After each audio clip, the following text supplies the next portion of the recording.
And good evening and welcome to Pittsburgh Sports Tonight. How you doing, folks? John Phillips here. We're going to let a few of you folks get into the live stream here in the next couple of minutes, and we'll get underway with our broadcast tonight. I am in South Carolina. I am completely sick as a dog. And it's a pleasure to be able to talk to you. Last week was a rough week because I was on the road in Memphis, Tennessee, and I just didn't have the capability of doing 3 shows last week. Bill Akins was kind enough to fill in for me on Monday. I had meetings, and then when I got done around 6:30, I ran back to my hotel. It was a little after 7 o'clock, and then it's 7 o'clock Eastern time and 6 o'clock Central, and he had gotten on the show, and then I was staying in the downtown area and was able to pop on with him for about a half an hour. Got a chance to go check out the Memphis Grizzlies. I saw a good friend that I hadn't seen in over 30 years, somebody I had worked with many, many years ago. And it was just nice to be able to just see him for a few minutes. He does pregame, postgame on FanDuel TV for the Grizzlies. He does talk shows. He's been a staple in the Memphis market for 20-plus years. It was good to see Fish for the first time in 30. Last time I saw this guy, and I had to remind him of this because I asked him, I said, "You remember the last time we saw each other?" He goes, "No." So he's from the St. Louis area originally. And if you're just jumping on board, good evening. You're welcome to leave comments. We love your comments. If you want to leave a comment, please do so. But I hadn't seen him since 1996 when he flew in to Pittsburgh on a connecting flight. We had worked together in Las Vegas at a sports network. He went back to St. Louis after I had gone back to Pittsburgh, and he took a job with the St. Louis indoor soccer team. He was doing radio and some other things. And they were playing either in New York or Philadelphia, and they had a connecting flight in Pittsburgh on the way back through U.S. Air. And that's when you could go into the airport. There was no TSA before 9/11. And he's like, "Hey, you want to meet me for a meal at the airport?" And I went to the Pittsburgh airport, and I found his gate. We sat down and had a meal and a toddy, and it was 1996. So we hadn't seen each other in 30 years. So that was a good time. And, I'm 56 now. And when you get to this stage of life, you make efforts to find people that you haven't seen in a long time. It was good to see Rob Fisher in Memphis. I told him, I said, "I'll try to catch up with you here in a few weeks when I come back to Memphis, because your boy JP is killing it at his day job. Down here in South Carolina, putting some people to work tomorrow. Saw some contractors this afternoon. Sorry about no show last night. I got a call at 3:45, and by 5 o'clock, I was in my car driving to Blacksburg, Virginia, where my corporate office is, and we had some intense meetings this morning on a few things. And then by about 10:45, I was on my way down to Charlotte and upstate of South Carolina. Now I'm here in Spartanburg. So, all right, enough about my dreary life in a construction business. Let's talk a little bit about Kyler. All right. I guess the big news is that Kyler Murray is not going to be retained by the Arizona Cardinals. They are going to exercise their option to release him. So he's going to become a free agent. And if you're the Pittsburgh Steelers, here's an opportunity. And I'm not saying you got to take a 3 or 4 year shot on a guy like Kyler Murray. Okay. Kyler Murray is probably somebody who will take a year with an option, and you could probably get for around the same price, maybe a little bit more, than you are in Aaron Rodgers. And I think there's an upside to that. And again, no offense to Aaron Rodgers, right? If I'm the Steelers, he should be on a clock. He's got a week to make a decision. Quite frankly, they should probably know sooner. They probably have a pretty good idea as it is. But if you are the Steelers, I think you've got to make a serious run at a Kyler Murray. And Murray is not – I don't think Murray's going to command a 3-year deal anywhere. I think Kyler Murray is the kind of quarterback where you don't know what you're getting, and a year plus an option is a safe play. I think that's what Kyler's looking, unless somebody's enamored by him, right? Like they're just really sold on him and they're willing to give him 3 years. I don't know if Murray is worth a 3-year contract. But what I will say is that if you could convince him to come to Pittsburgh on a year plus an option, you have opportunity to maybe be a little bit better than with a 42-year-old, soon to be 43-year-old Aaron Rodgers. I'm curious as to how you feel about all of that. You're welcome to drop a comment in our comment section if you're on our YouTube page or if you're on Facebook. We'll see where people are at tonight. We're on Facebook, YouTube, and X today. So please stop by our page, drop a comment. You're welcome to share your opinion, and we would love to hear from you. There's obviously more to talk about when it comes to the Steelers. I think obviously Kenny Gainwell is priority one. I think that story will come down on the 11th. I think that story will come down on the first or within 24 hours of the first day of free agency. I don't think Kenny Gainwell is going to last very long. Okay. I'm seeing news now that Trey Hendrickson is not being tagged. He's going to become an unrestricted free agent from Cincinnati. We can talk about some of this stuff as we move along in the course of the show.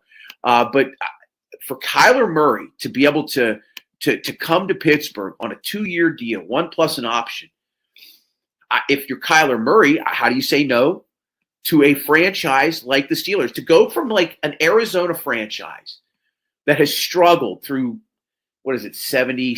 They're the oldest franchise in the league, right? They're the oldest franchise in the league. I don't know if anybody knows that or not, but they are the oldest one. It's been 77 years since they won a championship. They're just not. They're at the bottom.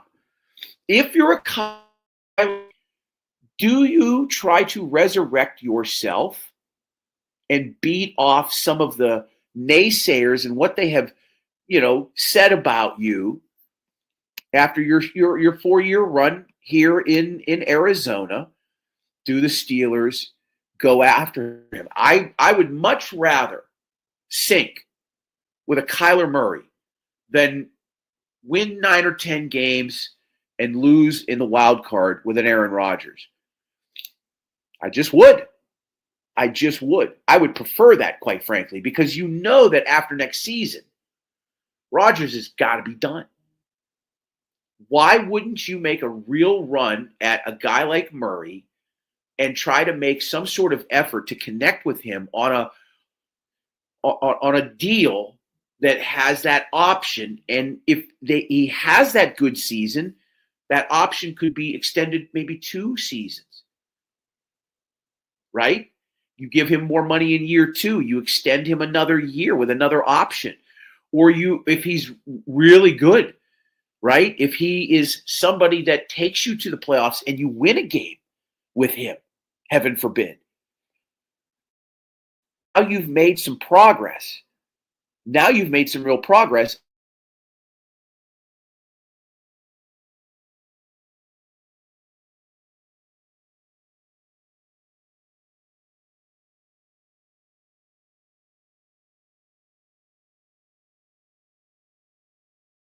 Oh, okay.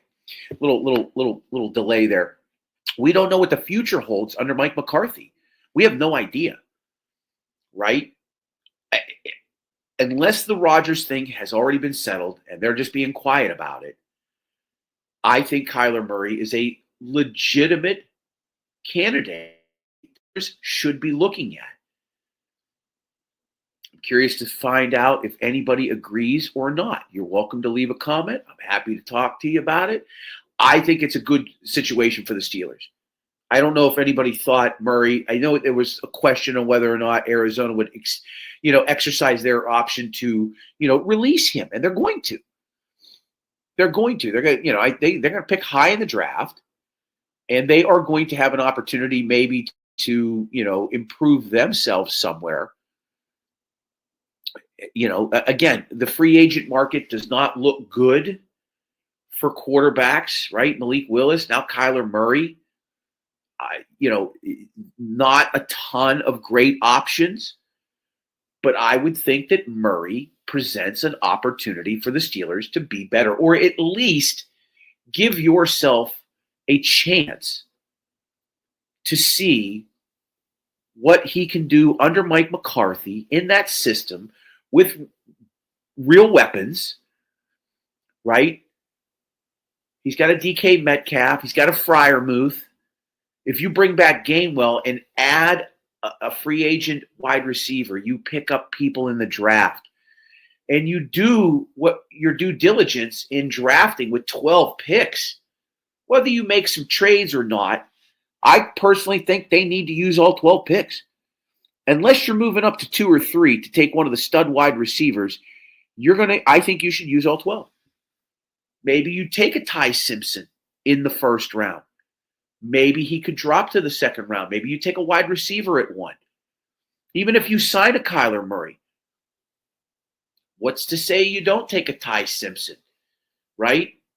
We don't know where Mason's going to be just yet. They could potentially cut him if they wanted to.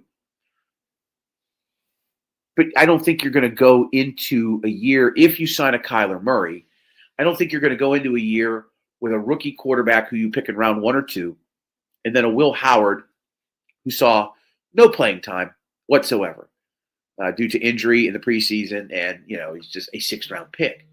And I know a lot of people are enamored with him.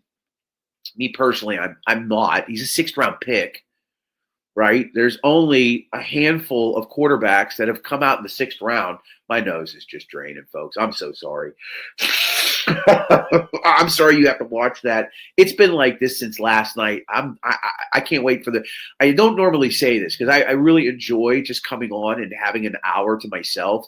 And there's about 15 of you right now coming in here, and by the end of the show, we'll probably hit 30 or 40 people, and I'm happy about that. We're going to grow the show naturally and organically, and I appreciate those of you that are checking us out. If you're on YouTube, if you're on X, you're welcome to drop a comment and let us know what you think about potentially going after Kyler Murray.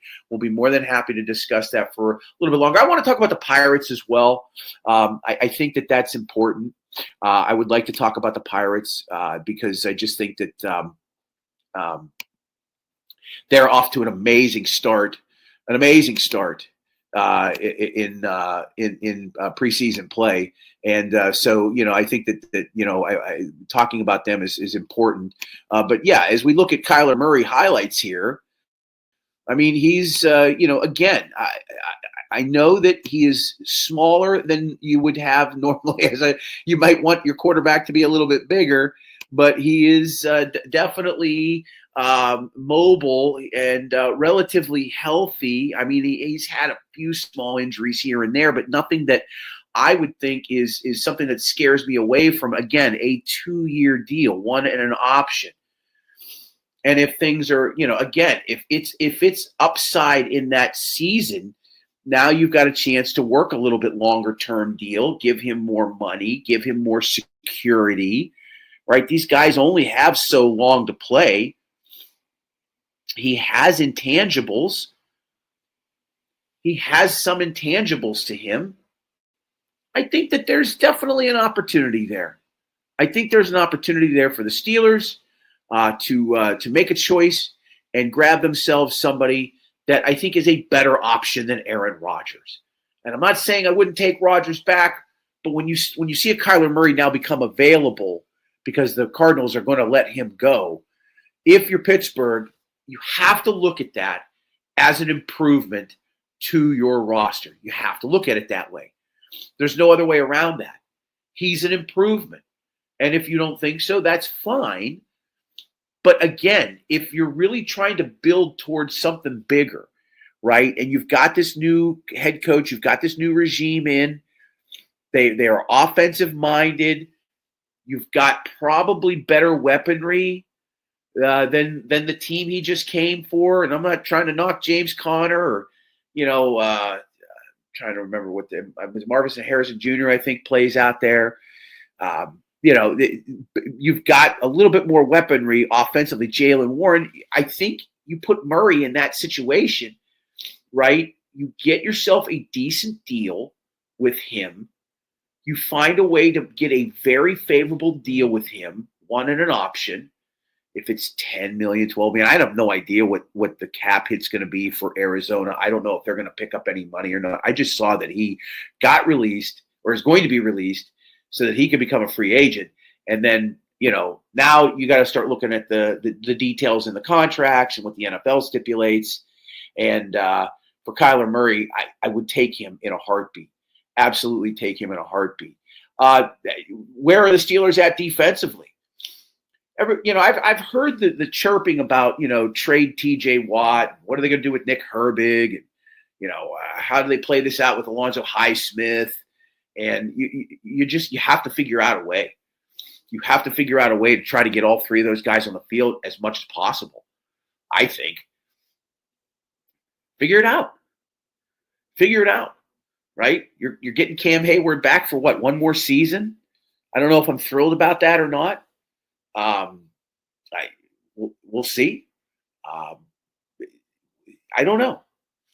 I don't know how I feel about the defense right now. I know that's an issue for some people, right? It was an issue, $151 million, and they couldn't stop anybody last year. They certainly couldn't stop a nosebleed.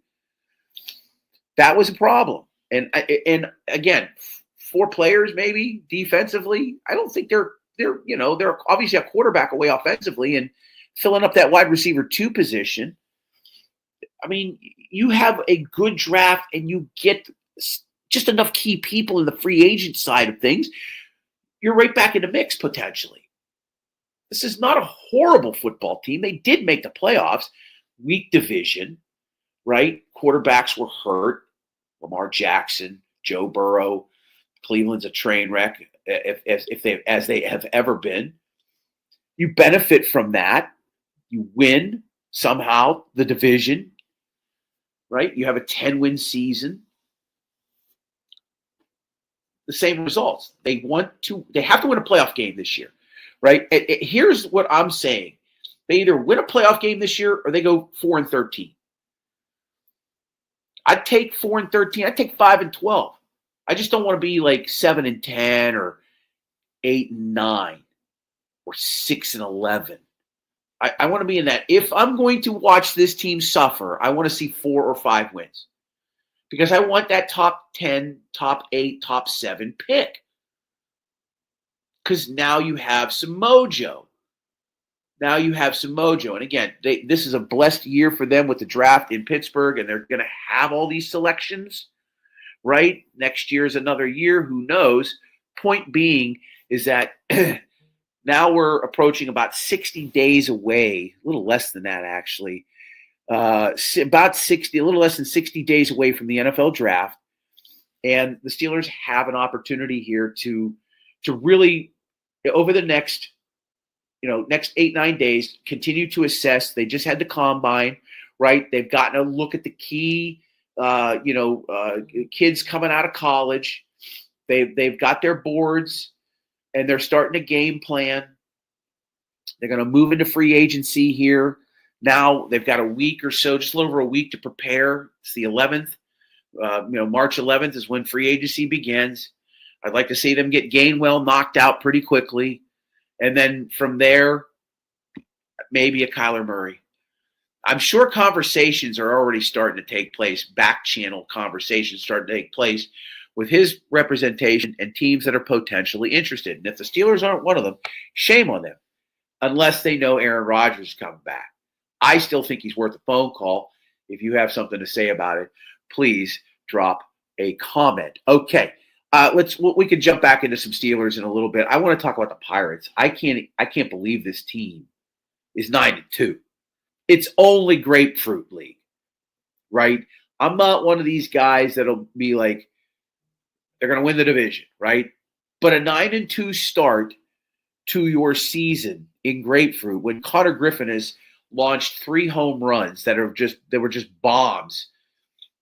It's almost it's funny because I was somewhere, it might have been Friday or Saturday, running around doing some things, and I heard a couple of people talking about Murray and if he was going to be the starting day shortstop at 19 years old, right? It's been a long time. I don't even know. Barry Bonds was 21 when he got called up. I'm almost certain he was 21. I don't see the Pirates bringing him up for opening day as much as they probably need him, right? He should probably be the opening day starter at shortstop. But because they'll lose control and his free agent clock would start sooner, we know that the Pirates are going to sit on him, and he's going to start in Double-A Altoona. And it's going to take him a few months probably to get called up to Triple-A. And, the earliest he could probably see Pittsburgh is August or probably September based on the clock, based on his free agency clock. But to watch him swing a bat, he is massive. That is a specimen if I've ever seen one. And apparently very polite and just a good-natured young man, very friendly with the fans. I mean, you can't ask for more from this 19-year-old, but he's going to start the season in Altoona without question. Without question. Even though I would like to see him as the opening day starter at shortstop. I don't really have much to say about the pitching rotation. I was trying to glance at some numbers here in the exhibition season. I wanted to pull up some player stats. Not a whole lot that there is. O'Neal Cruz, had 7 hits so far in the exhibition season. He's having a nice spring. Obviously, the Connor Griffin story is really, really good. Nick Gonzalez having a nice exhibition season as well with 7 hits.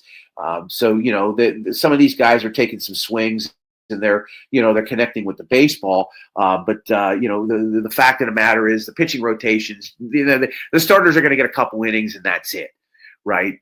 And we'll see how things play out over the next 3 weeks. I think the season actually starts on the 26th. They're on the road. The Pirates begin the season on the road.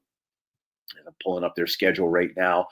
They begin the regular season in New York to take on the Mets. That's a Thursday afternoon game. I'm entertaining the idea of going up there for that. I don't know. They'll be off on Friday, and then they'll finish out the weekend, which is odd, but that's just how baseball has become these days. Then they go to Cincinnati for 3 games before they begin their season here at home with a 3-game stand against, of course, the Baltimore Orioles. They're heated rivals over the decades. And then the Padres are coming into town. So, baseball is here. Baseball is back. And, a good start for the Pirates. Nothing that I'm going to read into for something that is just nothing more than exhibition play. Exhibition play. It's terrible. This knows my oldest daughter, I have 2 daughters. I have a 25 son. My son will be 25 here. He's going to Japan in a couple of weeks. He turns 25. He'll be in Japan. But I have 2 daughters. My 13-year-old, she's about to turn 14. She's an 8th grader, and she had a sleepover this weekend. I know she brought something back with her because my wife and I yesterday just kind of were like feeling a little lethargic. Then I had to get a call, and I start driving, and my nose is running. She's not feeling well. And then today I wake up, I'm just like a mess. And she called me about 11:30. She's like, "I feel terrible." I'm like, "So do I." Kid brought something back. They're petri dishes at this age, right? They get around 3-4 of their friends, and next thing you know, every communicable disease that they have has been dragged back home. And now I'm sitting here trying to get through a show here as I have myself a good time just talking along. Again, if you have some comments, if you would like to chime in on something, you are welcome to do so, whether it's on our YouTube channel or if it's on our X pages. We're happy to talk a little bit about whatever it is that you might have to say about some of the tough subject matter. Penguins are currently in progress. It looks like they're on the road tonight.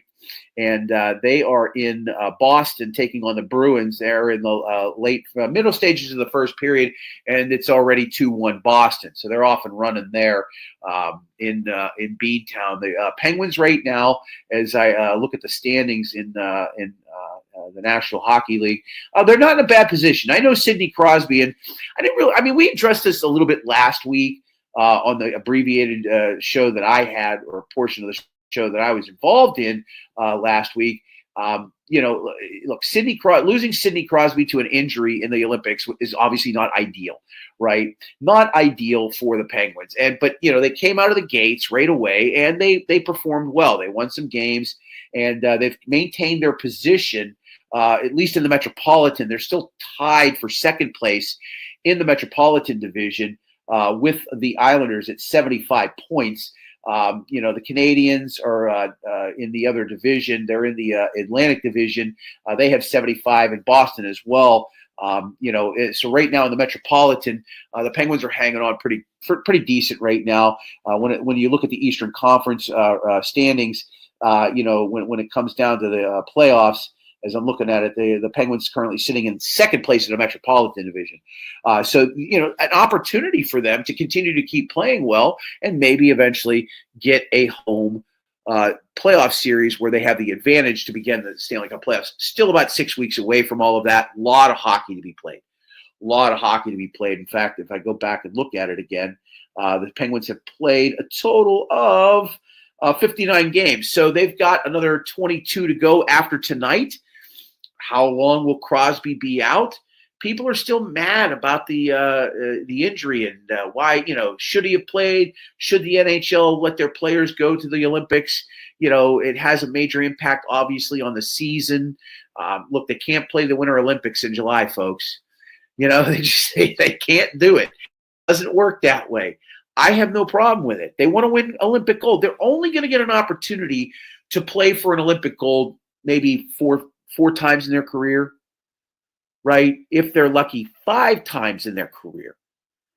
And remember, they didn't start using NHL players until I think it was the late 90s. Mid-late 90s. I think it might have been 98. So there's only been so many opportunities for these guys to play for an Olympic gold medal. And that's important. I think when you're a professional athlete and you are the 1% of the 1%, if you're somebody that is just committed to being, physically fit, being the best at what you do, because you have a short window to not just earn money, but compete at the highest level of what you do for a living, an Olympic gold medal is a high priority every 4 years. If the NHL is going to commit players to the Olympics, it's going to be important to players that have host nations that will field teams. Whether it's Finland, Sweden, the US, Canada, France had a team this year. Bet against them a couple of times and won a few chocolate chip cookies. Germany, right? You have a small window, right? A finite window. And he's already won a couple gold medals. And he wanted one more because this is it for him, right? This is the end of the road for Sidney Crosby. He's not going to be, in 4 years, assuming we're not, blown up by nuclear weapons, in 4 years, he's going to be retired. And he's not going to play for Canada. He'd be like 42 or 43 at that point. I can't, he's not going to play. So this was probably it for him. And he sustains an injury. People get upset about that. The guy wanted to go out and win a gold medal. Turns out he couldn't even play in the gold medal game. He ends up getting silver. Canada loses overtime. USA, first gold medal in 46 years. It was a little crazy last week on the street, on Beale Street in Memphis, just kind of talking about a hodgepodge of just different things. But I wanted to get that kind of back off my chest a little bit here. And I really didn't get into that too much last week. I thought it would be kind of just interesting to just kind of bring up here as we're about the halfway mark here. We appreciate you being on with us this evening. Close to 30 of you right now. Appreciate all of your eyeballs. Please tell some friends. Like and subscribe. If you have not liked the YouTube channel, please like the YouTube channel. We will be back in here again tomorrow, I should tell you. We will be back here at 7 o'clock. I'll be in the palatial digs here at this fine establishment that I am staying in. And I should also mention that we are, of course, a part of the It's a Wrap Sports Network. It's a Wrap Sports, weekly shows, 6 days a week, live programming. Saturdays are usually reruns of what we've done. But that's the It's a Wrap Sports Network, Maddie B and the crew out east in Philadelphia. A lot of Philadelphia-centric shows, as you can see. They'll be talking Flyers and Leafs. They talk Flyers and Leafs. Tonight, Maddie B will have his final word show on. This is Maddie B's network. We're appreciative of him. Helped me get on the air tonight. I was in a little bit of a scramble, but Maddie B is fantastic. We love working with him, and they show us a lot of love and support. Al Zafari, there's a guy right there. If anybody embodies Philadelphia, it's that guy right there. He does a Friday night show at 9 o'clock, Philly Friday Frenzy. And then on Sundays, I'll plug the Sunday show because I've been on before. Al and Mike Loro host Philly AM Sports. Sometimes Maddie B's on there. They had me on a little while back to talk about Mike McCarthy coming on board. That's a live show on Sundays at 9 o'clock. The It's a Wrap Sports Network. You should check them out. And as I mentioned before, please, folks, go follow us on social media. Tell some friends at Steel City Sunday on all the social media sites. We would love to have you following us. More programming. I am working on April and the NFL draft. We're starting to have a few, at least, conversations in a couple places. If we can't be downtown, we're going to be dead in the water. I want to be on the north side, so we're working on that. And I'm going to sever an arm if I have to make it happen. I may actually lose an arm to do so. If I had to, I probably would. But our goal, my plan, and then, everybody else from, Paul Zeiss to Jerry DePaula, John Fedko and others. We get some sponsors and we have a place to broadcast from. The plan is to do 4 nights from down at the draft. We were trying to convince one of the establishments to host us, and it's a layup for them in terms of business. The question is, do they want the extra entertainment to support us? I'm hoping to have an answer by the end of the month, and I'm going to keep selling it until a week before. I'll sell literally up to the week of the draft if I can, but I want to be down there. I think it's a game changer for us. With almost a million people, they're saying 1 million people are going to come to Pittsburgh. God help us.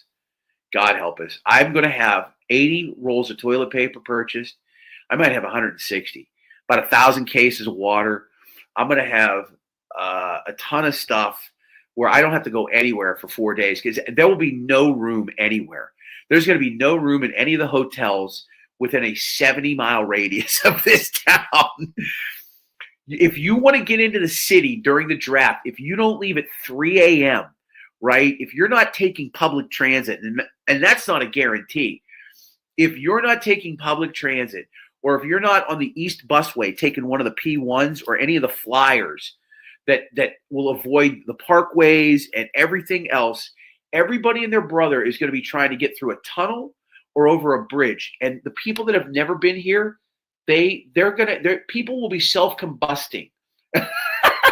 This city, I thought, had better roadways and infrastructure. It doesn't. We have 300 bridges and we have 3 tunnels. Pick one and good luck. Good luck. I've seen some of the Airbnb pricing. I don't even know how people afford it, but they do, right? This is a big deal every single year. The city is really going out of its way, as they should. I'm sorry I'm doing that in front of you, folks.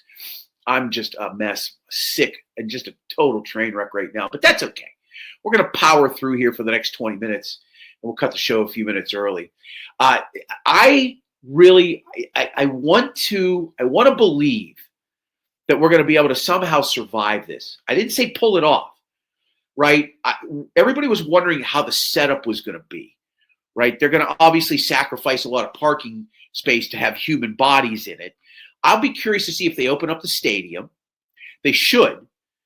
They should open up the stadium and the field, and that should be probably by invite or by sale. I don't know what their plans are. I know that they had a backdrop not too long ago.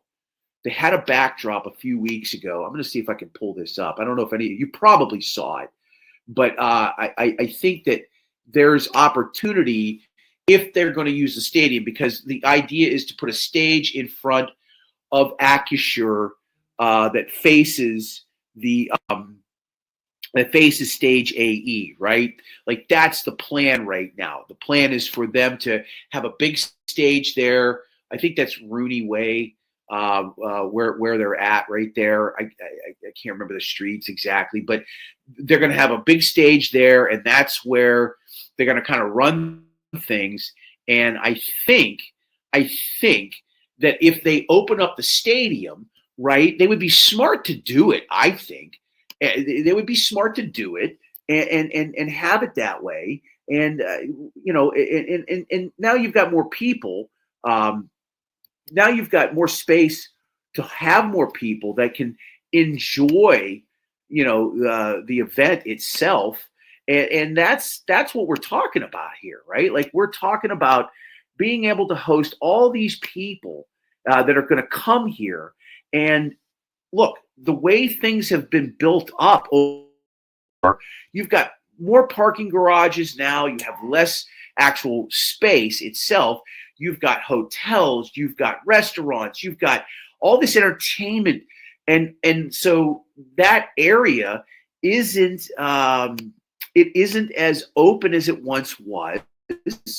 Okay. It isn't open as it once was. And I'm going to have a little picture up here in a second for those of you that may not have seen it for some strange reason. It now allows 60, 70,000 more people. If you use the field, another 10,000 people. I know they're getting that's a sore subject in and of itself. I know they're getting a new field. Here's what it's going to look like, right? Maybe they're not going to use the stadium. I think it's a bad idea. I don't know. I would like to think that they're going to use the stadium, but I don't think they are. I'll be a little surprised. I don't know where 750,000 people are going to converge. I would imagine that, over on the Point, they'll have people. But, if you're talking like some of these cities, Chicago, Detroit, that have hosted, they have these massive spaces. They're bigger cities, obviously. But how many people are going to fit in that area? Maybe 100,000? Maybe 125? How many, do they open up PNC Park? The Clemente Bridge? Where are 500,000 people going to be at for this thing? On the other side of the stadium? I think you almost have to open up the stadium to make that work. Maybe I'm wrong. I don't know.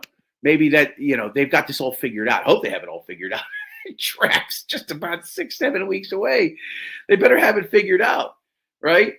All right, we're going to go about another 10 more minutes here this evening, and then we're going to wrap things up.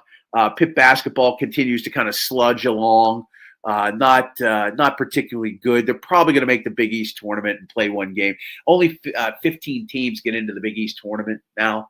Or not the Big East tournament. Why am I even saying that? The ACC tournament. See where my mind is? I was watching some highlights from 2008 Big East final between Pitt and Georgetown and DeJuan Blair. And that, you kind of relive what was, the last great era of Pitt basketball, 28, 2009, 10, 11. They got number one seeds. They were pretty strong teams, but they just couldn't get, over the hump. They couldn't get to the Final Four. I think Jeff Capel's probably going to survive somewhere. I think he'll survive. And if he manages to win a game of the Big East tournament, that'll probably help him further. I don't know if Pitt's going to get rid of him. I don't know if Alan Green has it in him to let Jeff Capel go. I'd probably give him one more year, try to figure this thing out. But it's sad to see Pitt basketball fall as far as it has. The program is just not Look, the football program aside, right? They had the ACC run a few years ago in Pickett's 22, right? They had that run. And so, now the basketball team is just, is in peril. They're just not good. They may not be the best team in the city. Duquesne or Robert Morris might be able to actually make that claim. And I don't know if you want to count Bobby Moe or not. But Duquesne might be better than Pitt. It's very possible. And that's never a good sign if you're Pitt. You don't want Duquesne to be better than you. You want to be better than Duquesne. That's just how it works. It's how it's supposed to work, at least. So you have this, this peril that Pitt basketball is in, and we'll see. They've got, I think, one more game left on the schedule, and then once that is done, they'll have figured out if they're going to make the Big East tournament or not. And as I'm looking at things here, they did win on Saturday. They went to California and they picked up a big win, which was good for them. I'm looking at their schedule right now. Their last regular season game is Wednesday against Florida State. So they end the Saturday at Syracuse. So Wednesday at home, the last home game, senior night on Wednesday at Florida State. And then on Saturday at Syracuse against their most bitter of rivals. They are still in a position to make the ACC tournament. We'll see how that all plays out. Any comments, you're welcome to drop them wherever you're at. If you're on our X page, if you're on our YouTube channel, we love to hear from you and get your thoughts on what you might have to say about Kyler Murray, anything about the Steelers. It's just one of these seasons where you're in this off season, this weird off season where the football season is done. You've kind of come through the Super Bowl, right? You're about a month out now. You're about 4 weeks out from the Super Bowl. Baseball season's not quite ready to start. Hockey had a 3-week break, right? The college basketball team stinks. Nobody really cares about the NBA in Pittsburgh. And the irony to that is, and I'm there too. I've gone to 2 NBA games in the last 3 weeks, and I've had a blast. Not going to lie. I'll tell you who's fun to watch is Charlotte. Young team, up-and-coming team. They're trying to push themselves into a playoff spot. I paid $4 to go see the Hornets, and then I paid $4 to go see Memphis. If I wasn't so sick and had I planned a little better, I'd probably be down in Columbia right now at the South Carolina game. Even though they're terrible and they're getting their teeth kicked in at home, they're playing Tennessee tonight. And that game's getting towards being the end because that game started at 6 o'clock. That was the other thing. I knew I had to do this show. And so I think that game has finally gone Finucci. Let me see if I can pull this up. That's men's basketball. Let me pull that back up. I don't know what the heck's going on here. All conferences. What is going on here? That was today, Wednesday. I don't know where the Tennessee game went to. I guess is it final? Yes, it is final. Tennessee beat South Carolina 78-59. So when I saw that, I was just getting out of Rock Hill, and I'm like, and I just felt like poo. Like, yeah, okay, another time. And then I saw that Campbell College was playing, but they're like 3.5 hours away, and they wanted like $27 a ticket. I was like, no way. If I can find a cheap ticket somewhere, I'm a sucker for any sporting event. It doesn't matter. I'll go if a ticket was $1 and I was on the road and there was a professional. What's the new sport? It's not tennis. What do they call it? Why am I forgetting it all of a sudden now? If there was a professional league for pickleball and I was traveling somewhere and I was bored out of my mind and I could buy a ticket for $1, I'd probably go. I don't mind going to some sporting events. I don't like going to packed events anymore. The NBA games aren't bad because buildings half. I'd say the Charlotte game, there were probably 4,000 people at that game. The Memphis game, there might have been a little bit more.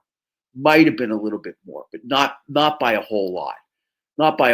So that's not too bad. Not a big crowd, cheap ticket, friendly staff, kill a couple of hours.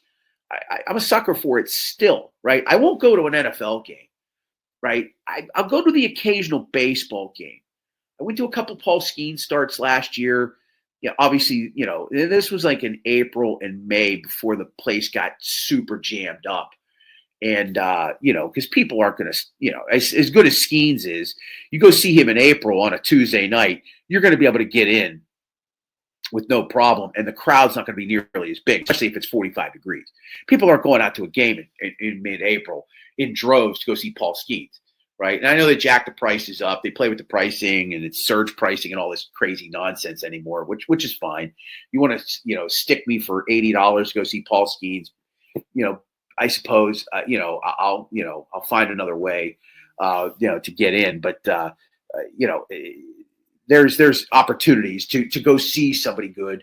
And, as I'm traveling, I'm a sucker for it still, and I'm debating on whether or not I'm going to go up to New Jersey next week and do a little work. I'd try to catch a Big East tournament game. The conference tournaments are starting this week. Actually, they start tonight. Tonight or tomorrow, conference tournaments are starting. The smallest conferences, Patriot League, SoCon, some of the others will start this week, and then next week your biggies, your big boys will start. Monday, Tuesday, Wednesday. You'll have a full-fledged run of all the majors. The mid majors, and then the big ones. Your P4s, your P5s will be hanging and banging. And then, of course, in 12 days, we'll have Selection Sunday and the round of 668. When's it going to go to 72? That's coming. They're going to continue to expand everything. College football is going to go to 16 games. Eventually, that'll be 24. I don't know if I like where college athletics is right now. I don't know if I like where college athletics is right now. It's not even close to what it was, 10 years ago. Just say 6 years ago, right? Before COVID, right? Before COVID, college sports was still somewhat college sports that we grew up with. There was obviously a lot more money now, but after COVID and NIL, and I'm not saying that the players don't deserve being paid for their name, image, or likeness. But what they have in place right now is it's a complete travesty to the sport. It's, kids can try to petition for 6-7 years of eligibility and make, if you're somebody who is not staring at a big career in the NFL because your size is better for the college game, and just because you just know, right? You just know that based on conversations that you're having with people, your whoever's representing you, you know that you may not have a big shot at an NFL career. So if you can petition and get a fifth, a sixth, a seventh year, and you can make $3 million, a college kid could make $15, $20 million and be set to help establish a business and a future that he knows the NFL is probably not going to provide because they just don't have the size or speed. Again, when you're talking about that level of professional sports, we're talking about the NFL. The college kids, all the top ones, even at the biggest schools, there's a drop-off. You might be a top flight player at Oregon, but at your position, you might be a 6th or 7th round pick if you're lucky.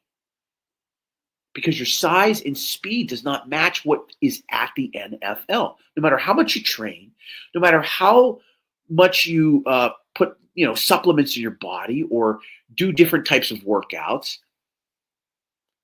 your body is only going to give you so much. There's only so much muscle you can put on. There's only so much, speed you can crank out of your body.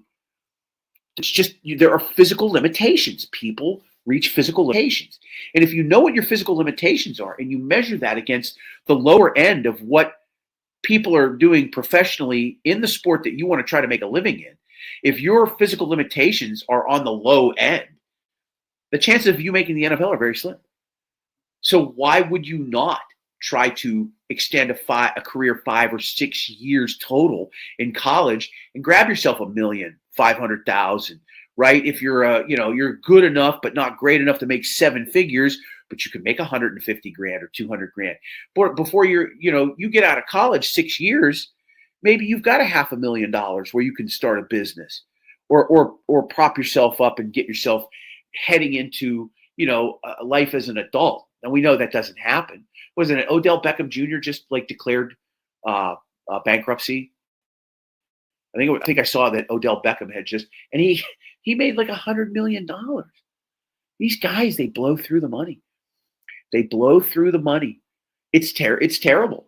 Look, it's on them, but in the leagues, they do. I think they do a good enough job of giving rookies and players the understanding that, hey, your money's only going to last so long if you live a certain lifestyle.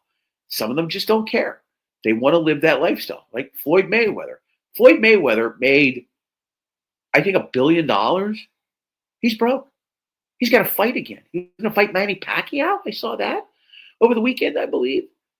He owes, I think, Jake Paul like $1.5 million for something that they did a few years ago. He'll never see that money. He said that on a podcast recently. How do you blow through because of the lavish lifestyle? The gambling, the cars, the homes, having a posse of just, an entourage of people that you're paying, to be with you, to do things, to take care of things. And people, of course, steal. They grift. And players are too busy with Instagram and TikTok and all those other things that they're trying to build their